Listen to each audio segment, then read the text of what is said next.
Hi, my name is Keith Lackman. I'm involved in the conservation and restoration of 17th and 18th century American furniture in Lehigh County, Pennsylvania, and here's one of my favorite restoration tips. Here's a simply made tool, a depth stop for a drill bit that I find very useful in terms of a refinished tabletop like this, where attaching a batten, you require a specified depth for a drill hole. Wrapping a piece of tape around the drill bit can act as a depth guide, but the tape can possibly move.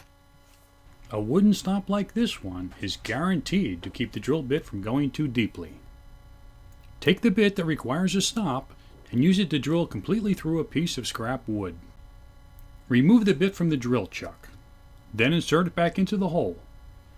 Using the bit as a guide, draw a parallel line slightly wider than the bit itself.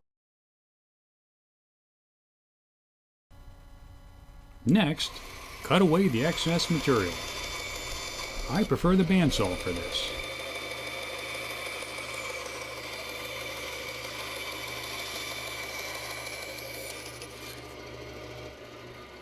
To prevent the sharp corners from marring the surface, I will round them lightly using a rasp. Make sure when slipping the stop over the drill bit that it comes in contact with the chuck.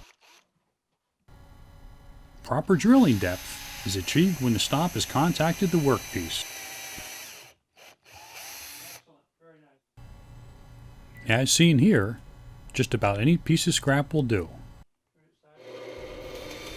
If the stop is too long, cutting it to the proper length is easy.